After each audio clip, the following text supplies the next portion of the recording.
Video ini bukan saya niat pamer ya teman-teman. Sekali lagi mohon maaf, ini bukan niat pamer, tetapi ini menjawab pertanyaan dari teman-teman yang menuliskan di kolom komentar kenapa Bang Toha tidak pernah menunjukkan rumahnya. Sudah dapat apa selama bekerja di Malaysia? Ada hasil atau tidak? Jadi di sini saya terpaksa menjawabnya ya teman-teman. Padahal kemarin-kemarin dulu-dulu sudah saya jawab selama saya bekerja di Malaysia. Alhamdulillah saya bisa membuatkan rumah untuk anak dan istri saya. Meskipun tidak begitu besar, tetapi saya sangat bersyukur dari hasil kerja keras saya selama berpuluh-puluh tahun kerja di Malaysia, bisa membangunkan istana kecil untuk keluarga saya. Ya, meskipun tidak megah, tidak mewah, setidaknya saya sangat bersyukur sekali ya. Berkat dari kerja di Malaysia bisa membuatkan istana kecil untuk keluarga di kampung halaman. Kenapa saya lebih memilih merantau di Malaysia ya? Karena Malaysia ini dekat dengan Indonesia dan orang-orang di sana itu juga sangat ramah tamah. Yang paling penting ya, ini pesan yang paling penting ketika kita merantau di negara orang, jangan sampai kita istilahnya bahasa kasarnya ya, jangan buang tai di negara orang. Jadi kita harus menjaga adab sopan santun di negara orang. Merantau ini bukan hanya sekedar membawa diri saja ya, tetapi merantau ini membawa nama negara. Jadi kalau misal kata kita di negara orang terus perlakuan kita kurang baik, yang dapat nama jelek itu negara kita. Kira-kira seperti itu sahabatku semua. Dan alhamdulillah rumah ini saya bangun itu menghabiskan biaya sekitar berapa ya? Mungkin kurang lebih sekitar 60.000 ringgit lah, 60.000 ringgit. Ya, 60.000 ringgit Malaysia ya. Sekali dengan tanahnya, dengan bangunannya. Sebab waktu itu tanahnya masih murah teman-teman. Saya beli waktu itu masih bujang ya. Waktu itu saya kerja di Malaysia masih bujang, jadi saya kumpulkan uang saya untuk beli tanah. Kemudian setelah saya sudah berkeluarga, saya putar uang tersebut untuk bisnis istri saya ya. Jadi istri saya ini di rumah juga tidak menganggur. Istri saya itu juga punya pekerjaan menjahit baju. Selain menjahit baju juga ada usaha kecil-kecilan lah, jualan es. Jadi uangnya itu muter. Pada intinya kalau kita bekerja di negara manapun, walaupun mungkin gajinya tidak begitu terlalu besar, tetapi kerja di negara orang ini lebih beruntung ya daripada kerja di negara sendiri. Kalau kita kerja di negara sendiri, kalau kita kerja di negara sendiri sebagai seorang petani, belum tentu saya bisa membuat rumah dan membeli tanah ya. Sebab kerja menjadi seorang petani di kampung halaman, teman-teman, itu belum tentu terjamin kesejahteraannya. Karena petani yang ada di kampung halaman ini mayoritas ladangnya ini tidak begitu luas. Ladangnya hanya kecil-kecil. Kalaupun panen, mungkin itu hanya bisa bertahan untuk makan sehari-hari saja. Itu sebabnya kenapa di Indonesia sekarang itu krisis petani. Siapa yang mau anak muda disuruh menjadi petani, sedangkan hasilnya saja tidak menentu. Kebanyakan anak-anak muda itu lebih suka memilih merantau ke luar kota ataupun ke luar negara. Kalau di kampung saya ini yang banyak merantau di luar negara, kebanyakan kerja di Malaysia. Dan alhamdulillah mereka semua itu sukses-sukses lah. Di kampung bisa beli mobil, ada juga yang bisa bangun rumah. Sekitar berapa orang ya yang di kampung saya merantau? Sekitar mungkin dalam satu kecamatan ya. Satu kecamatan itu kalau Malaysia satu apa ya? Satu wilayah lah, bukan satu daerah. Kalau satu daerah itu luas, mungkin sekitar ada hampir ratusan lah teman-teman. Oke, kali ini saya ingin menunjukkan isi rumah saya itu ada apa saja sih. Ini bukan pamer ya teman-teman. Sekali lagi ini mohon maaf, ini bukan pamer, tetapi ini menjawab pertanyaan sahabat-sahabat yang sering penasaran ya. Kerja puluhan tahun di Malaysia itu dapat apa sih bang? Rumahnya seperti apa gitu. Jadi ini bukan pamer. Oke, saya akan tunjukkan rumah saya ya. Dan ini saya akan masuk ke dalamnya ya teman-teman.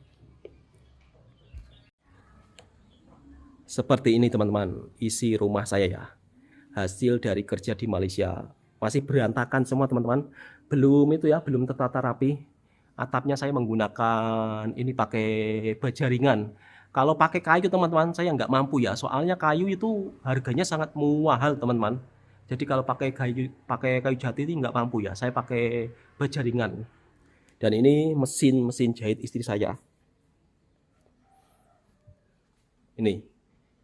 Jadi selain hasil dari Malaysia, istri saya juga itulah menjahit baju lah. Dan uang dari hasil kerja saya selama di Malaysia itu diputar ya. Kadang diputar untuk jualan baju. Alhamdulillah teman-teman, ada untung lah.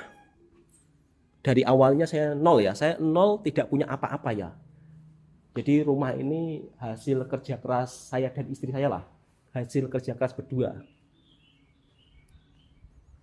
Ini kamarnya teman-teman, seperti ini. Ya masih berantakan teman-teman. Nggak punya AC teman-teman. Adanya kipas angin seperti ini ya. Ini pun juga belum di plafon teman-teman. Ya maklum teman-teman, ini rumah sederhana ya kan. Biayanya pun juga tidak begitu mahal-mahal sangat. Ini pun dari hasil tabungan yang berpuluh-puluh tahun teman-teman. Nah kalau di Indonesia teman-teman, ini ya, gasnya pakai ini. Ini gas subsidi teman-teman namanya. Ini gas subsidi. Ini 3 kilo ya. Kalau di Malaysia kan tidak ada benda seperti ini teman-teman ya.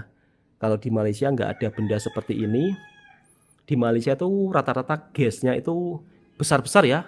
Tapi kalau di Indonesia gasnya 3 kilo. Ini namanya gas melon. Hanya untuk masyarakat miskin. Jadi gas ini gas subsidi. Harusnya nggak usah ditulis seperti ini ya kan. Ini kok hanya untuk masyarakat miskin. Seolah-olah itu masyarakatnya ingin miskin terus gitu. Cobalah diganti gas subsidi. Itu kan lebih enak ya. Gas subsidi hanya untuk masyarakat tertentu. Kan lebih baik. Gas subsidi hanya untuk masyarakat tertentu. Hanya untuk masyarakat miskin. Kadang-kadang saya kalau melihat tulisan ini tuh gimana ya? Agak intinya itu kurang suka lah teman-teman. Cobalah diganti gas subsidi hanya untuk masyarakat tertentu. Itu kan juga lebih sopan ya. Kalau kayak gini tuh hanya untuk masyarakat miskin. Ataukah memang sengaja? Ataukah memang sengaja pemerintahnya ingin masyarakatnya miskin terus? Karena ini juga termasuk itu loh teman-teman. Termasuk kata-kata ya. Dan kata-kata itu termasuk doa loh. Harusnya nggak ditulis ini.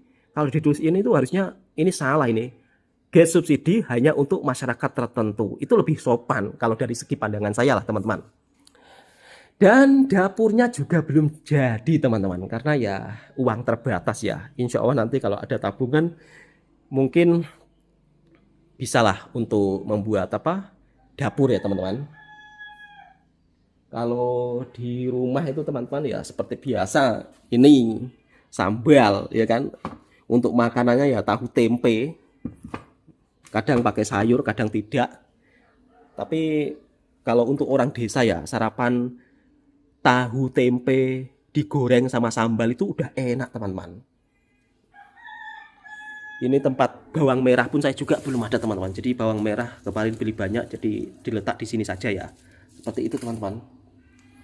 Nah ini juga nggak ada di Malaysia ya. Ini namanya air galon teman-teman. Ini namanya air galon. Jadi kalau di Malaysia kan nggak ada air galon ya. Ini kalau di Indonesia air galon itu untuk isi ulang teman-teman. Jadi kalau misal kata kita air minum kita habis, jadi kita beli isi ulang. Dan isi ulangnya itu harganya 10 ringgit teman-teman, atau 30.000 rupiah ya. Kira-kira seperti itu sahabatku semua. Dan di dalam ini, nah ini kemarin kan saya pulang kampung itu mau ada acara sunatan anak teman-teman. Jadi kalau sunatan anak di Indonesia itu ya itu teman-teman, harus beli kerupuk banyak ya. Beli kerupuk banyak itu nanti untuk untuk orang datang rame-rame ya kan, hajatan ya atau kenduri. Nanti biasanya akan dihidangkan kerupuk dan aneka makanan lauk lain-lainnya teman-teman. Ini sudah beli beras. Sudah persiapan beli beras teman-teman. Ini berasnya. untuk harga beras di Indonesia itu ya cukup lumayan mahal teman-teman. Kurang lebih harga beras Indonesia dan Malaysia itu sama ya. Jadi nggak ada murah di Indonesia, nggak ada. Untuk minyak goreng ya, minyak goreng itu lebih murah di Malaysia kalau minyak goreng lebih murah di Malaysia. Terus kemudian gula itu juga lebih murah di Malaysia. Kalau gula di Malaysia kan sekitar 4 ringgit berapa ya kemarin. Tapi kalau di Indonesia gula itu agak mahal. Nah, ini untuk minyak goreng yang murah. Ini minyak goreng curah ya namanya kalau di Indonesia. Minyak goreng curah ini lebih murah ya kan. Karena dia tidak bermerek ya. Minyak goreng curah lebih murah. Tapi kalau minyak goreng yang paket-paket seperti ini agak mahal ya. Kemudian ini namanya gula Jawa. Kalau di Malaysia namanya gula Melaka. Jadi setiap daerah itu berbeda-beda ya. Atau setiap penyebutan di negara masing-masing berbeda-beda. Ini namanya gula Jawa. Kalau di Malaysia gula Melaka. Gitu ya teman-teman. Oke teman-teman, kita langsung keluar ya. Keluar teman-teman. Ini kamar anak saya. Ya sederhana teman-teman. Alhamdulillah, bersyukurlah. Intinya bisa merantau di negara orang, kemudian bisa membuatkan rumah kecil-kecilan untuk keluarga kecil di kampung halaman itu alhamdulillah teman-teman. Jadi saya sangat bersyukur sekali ya selama saya bekerja dan merantau di Malaysia itu. Itu bendera merah putih. Nah itu jualan saya teh original. Jadi saya jualan TOS ya. Kalau di Indonesia itu jualan TOS di tepi jalan. Alhamdulillah sedikit-sedikit bisa membantu perekonomian lah teman-teman. Walaupun untungnya tidak seberapa ya. Memang namanya baru usaha ya kan. Apalagi usaha kecil-kecilan. Nah ini motor. Kalau di Indonesia itu motor merupakan salah satu transportasi kendaraan utama ya teman-teman. Jadi motor itu kendaraan utama dan di depan rumah saya itu ada bendera merah putih ya. Jadi kalau setiap 17 Agustus di sini itu warga mengibarkan bendera merah putih di depan rumahnya masing-masing. Seperti ini teman-teman. Oke, akan saya coba tunjukkan halaman rumahnya. Untuk halaman rumah saya ini berada dekat sungai teman-teman. Ya karena dulu beli tanah murah-murah teman-teman. Jadi ya agak di pinggiran sungai. Dan di tepi-tepi ini saya tanami itu pucuk ubi teman-teman. Nah ini. Jadi kalau ingin masak pucuk ubi tinggal petik di sini. Seperti ini teman-teman. Dan ini yang sering saya liput ya. Kawasan kampung saya. Dan ini rumah saya teman-teman. Ini hasil dari kerja di Malaysia teman-teman. Jadi alhamdulillah selama saya berpuluh-puluh tahun kerja di Malaysia, saya bisa membuat rumah lah. Walaupun sederhana, alhamdulillah lah intinya teman-teman. Jadi video ini bukan bertujuan untuk saya pamer atau apa ya teman-teman. Sebenarnya saya itu juga tidak mau menunjuk-nunjuk seperti ini teman-teman. Intinya video ini sebagai inspirasi ya teman-teman. Jadi kalau merantau di negara orang ya kan. Kalau merantau di negara orang itu niatkan dengan niat baik. Dan uangnya itu jangan sampai dibuat foya-foya ya. Jadi harus jimat-jimat, harus memikirkan masa depan ya. Harus memikirkan masa depan bagaimana nantinya ke depannya kalau bisa membuat rumah. Terus kemudian kalau mendapatkan gaji yang serba pas-pasan atau serba sederhana, harus bisa memanajemen ya. Jadi harus bisa mengoperasikan keuangan tersebut dengan sangat baik supaya tidak salah langkah. Kalau saya dulu waktu bekerja di Malaysia teman-teman, setiap gaji uang saya itu diputar untuk bisnis di kampung istri saya ya. Jadi istri saya yang memutarkan uangnya untuk berbisnis kecil-kecilan. Jadi uang tersebut itu bukan berkurang, tapi setidaknya menghasilkan uang tambahan sedikit demi sedikit ya. Dan alhamdulillah dari uang tambahan tersebut saya bisa memiliki tabungan. Ya namanya orang kecil ya teman-teman. Namanya orang kecil itu kita ya harus senantiasa memikirkan itulah masa depan ya. Karena kalau tidak dari diri kita yang peduli, siapa lagi? Orang lain juga tidak akan peduli, ya kan? Sekali lagi ya teman-teman, video ini bukan untuk bertujuan niat pamer atau niat hal-hal yang lain, bukan ya teman-teman. Tapi video ini sebagai bentuk inspirasi supaya sahabat-sahabatku mungkin merantau di negara orang. Jadi supaya ingat di kampung halaman, menabung itu sangat penting. Kalau di negara orang itu jangan sampai istilahnya melakukan tindakan yang kiranya membawa dampak negatif pada diri kita maupun pada negara kita. Alhamdulillah ya, selama saya berpuluh-puluh tahun kerja di Malaysia, alhamdulillah juga tidak pernah mendapat masalah apapun, dan saya juga sangat berterima kasih dengan orang-orang baik yang ada di Malaysia, karena mereka juga begitu sangat ramah tamah ya. Ketika saya bekerja di negara Malaysia, mereka juga begitu sangat, istilahnya pertemanan itu sangat rapat lah. Jadi bukan istilahnya seperti di media sosial ya kan, sering antara Indonesia dan Malaysia itu gaduh, tapi nggak seperti itu sahabat-sahabat semua. Selama saya bekerja di Malaysia, orang-orang di sana itu sangat-sangat baik, dan saya pun juga mendapat oleh-oleh dari orang kampung yang ada di Malaysia ya. Belum saya buka, insya Allah nanti kalau saya sudah ada waktu saya buka ya. Dan saya sangat terima kasih dengan orang-orang baik yang ada di sana.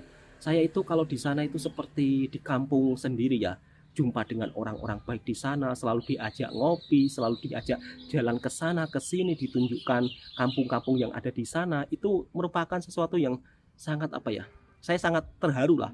Walaupun beda negara, tetapi jiwa persaudaraan mereka itu begitu sangat kuat, ya kan? Saya juga sering diajak sholat berjamaah, diajak tahlil dan baca yasin di malam Jumat di masjid, dari masjid ke masjid satu lain, dari masjid ke masjid satu lainnya. Itu merupakan suatu pengalaman yang tidak bisa saya lupakan ya, bahwa orang-orang di Malaysia itu penuh rasa persaudaraan, dan ini pengalaman saya pribadi ya. Saya di sana alhamdulillah begitu mendapat perlakuan baik dari orang-orang yang ada di Malaysia. Untuk kalian mungkin kalau ada orang-orang yang berkomentar toksik ya kan, tidak semuanya itu mewakili mana-mana negara. Setiap negara pasti ada orang toksik, ada orang baik, yang pasti lebih banyak orang baiknya daripada orang toksiknya. Kira-kira seperti itu sahabatku semua. Oke, saya kira cukup sekian videonya ya. Semoga video ini menjadi inspirasi untuk para teman-teman yang di rantauan. Walaupun mungkin saat ini gaji kalian itu tidak seberapa ya kan.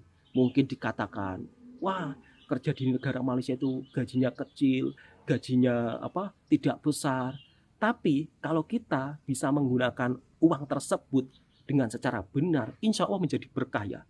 Dan alhamdulillah uang hasil daripada Malaysia, alhamdulillah saya gunakan di kampung penuh dengan keberkahan. Keberkahannya apa? Saya bisa beli tanah, saya bisa buat rumah.